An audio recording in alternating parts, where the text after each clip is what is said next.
Dream to become the next Sir Isaac Newton or Albert Einstein? Learn from the master.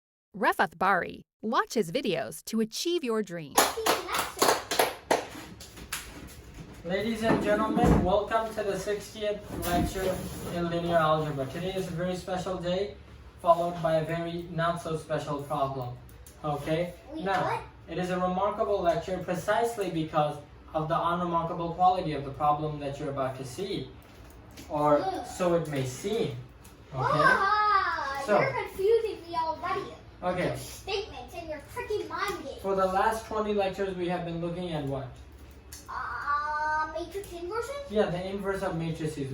We learned about a formula. That was literally just like the last five, not the last five, yeah. So right now, first thing I'm gonna do during the do now is first of all review what we learned so far. So really I think we learned two main things, right? Number one, or really three main things. And first of all, the matrix no. inverses? First wait. These things will be organized from a scale of Mr. Rodriguez! yeah, easy. Stop using your phone, you gotta pay attention to the class. Oh yes, no. Easy to hard. So we're gonna go from a scale of easy to hard, okay? Oh, so, like a spectrum. Yes, electromagnetic spectrum. Spectrum. Okay, now, and I'm gonna ask our students to come up to the board and don't say any answers yet, please. We want to keep the. Mr. Rodriguez, do you want to try? Yeah, 1 second. Let me just finish writing all of these. Let's see if my. I would like to come to try. No, you wouldn't, because I haven't called you yet, sir. And last thing I'll ask is. Oh, this is gonna be the hard one. Okay, now. That's a diagonal. I know it's a diagonal. Oh, sorry. You can't do a diagonal ellipse. That's just horrifying. Oh, Lord. Okay, folks, let's not bring more suspense than there already is. Okay. Now, I have there we go. I have, you can see, I have 3 parts to today's video, and I'll ask our student here to just simply come up to the board and Mr. Rodriguez, whoa. Okay, so that was great. So now let me ask our student to come up here and try.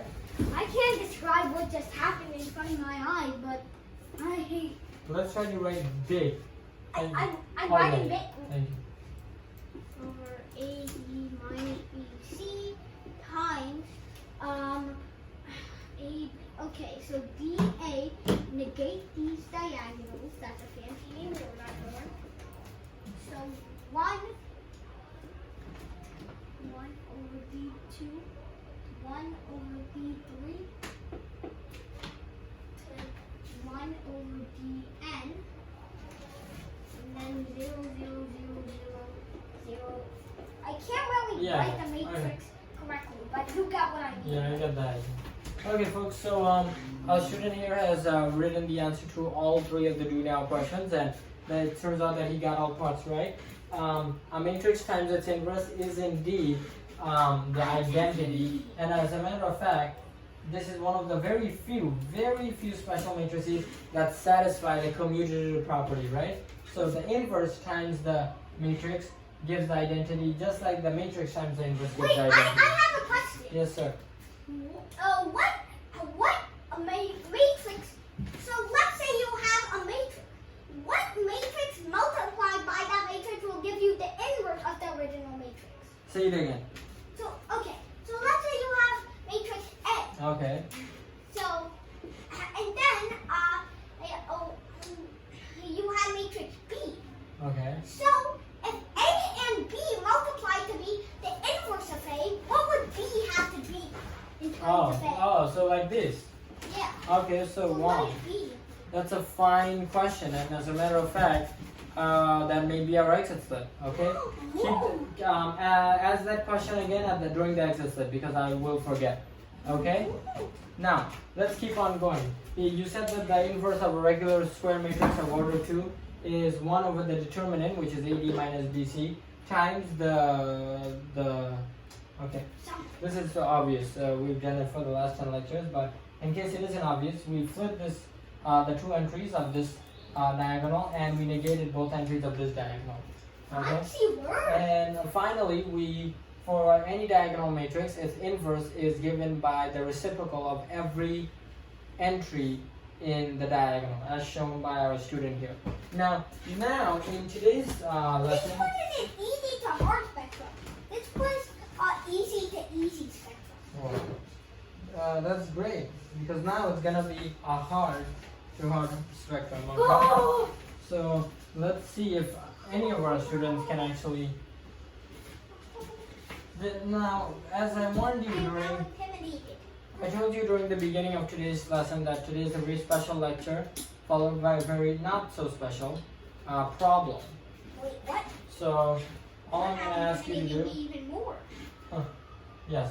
All I'm going to ask you to do is. 1, 3, 2, 6. So first I'm going to ask Alex because this is pretty simple. I think anyone can. Okay. Isaac raised his hand. Please attend the lesson. So please find the inverse of this matrix. I expect this to be done in less than 10 seconds. Wait, what? Wait, hold up. This is the. One time. We've been looking at the formula for the last. Yeah, but you can't expect me to calculate everything in 10 seconds, right? So we swap. Let's just hope we can do it quick. Okay. So 1 over. Oh no! Ew! What is this fraction? Ew! This is impossible to solve. So our student must have made a mistake because he's just telling me that finding the inverse of this matrix is impossible. Is that what you're telling me? No, but like. What kind of? Since the beginning of our lectures, we've seen that we can take the inverse of every matrix. Wait, So this kind of claim is just. D. Maybe you mix something up. Why? Okay, head back to your seat, Tim. Defeated loser. Now, what really happened right here? Well, as a matter of fact, our student could not take the inverse of this matrix because the inverse does not exist. See? This matrix has no inverse, okay? This is a crazy matrix. It's called a non-inversible matrix, okay? Now, why does it have no inverse? Well, the most obvious reason might be because its determinant is 0. So you'll have 1 over 0 here. But that's just the obvious reason. Why does this actually not have an inverse? What is the real reason? You can always say determinant is 0, so there's no inverse. But that's a memorization trick. It's not the actual reason. So does anyone have an idea how we can expose the real reason why this matrix has no inverse? Hint, it involves an equation. Okay, you want to see? Let's call this matrix A, okay? This is our matrix A, right? Okay, this is very easy, right? We want to find its inverse. We know that if we multiply this matrix by its inverse, what will we get? What is it going to spit out? Identity. 1, 0, 0, 1, that bogus thing. Now, now I want you to notice something very, very important. Here's my green. Okay. Now I want you to notice something very important. Look here. Ready? Look at this. What are the columns of this matrix? Is it 2 by 2? No. 1, 2, 3, 6. Do you notice anything? One of them is multiplied by 3. This column is 3 times this column. Yeah, but I want to notice something else. I would like to know. Yes, please. If we look at the row way, this column is half as great as this column. This row. So it looks like there's some fishy business going on here. So what I'm gonna do I is can go fishing. let's fill in the inverse. Okay, let's call the inverse ABCD. Let's say the inverse does exist. Maybe we can find some kind of contradiction. Okay, so maybe we can do a proof by contradiction.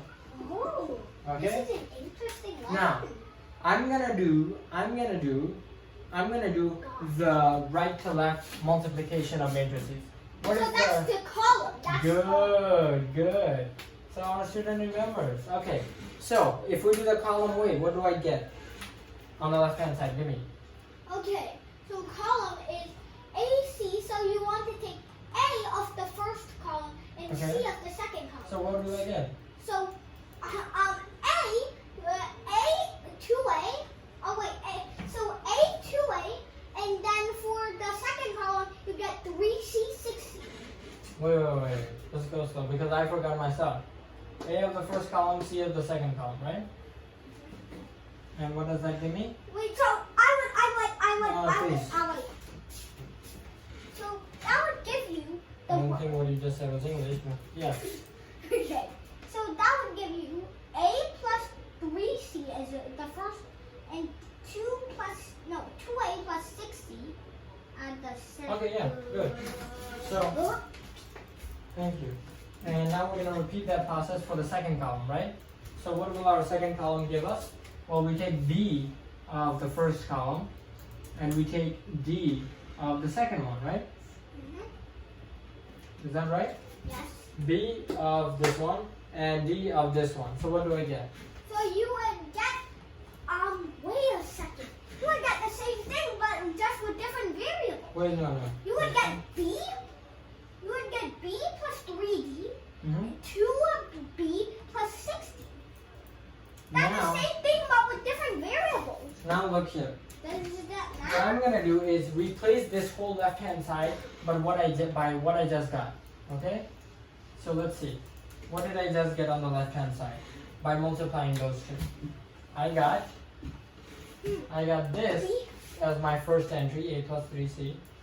I got this as my second entry, 2A plus 60. I got that as my third entry. Oh, this is a C, by the way. What is that? B plus 3D. And then 2B plus 60 as your fourth and final. 2B plus 60. Now I can start equating them, right? With the right hand side. I obviously know very quickly this must be 0 and this must be 0, right?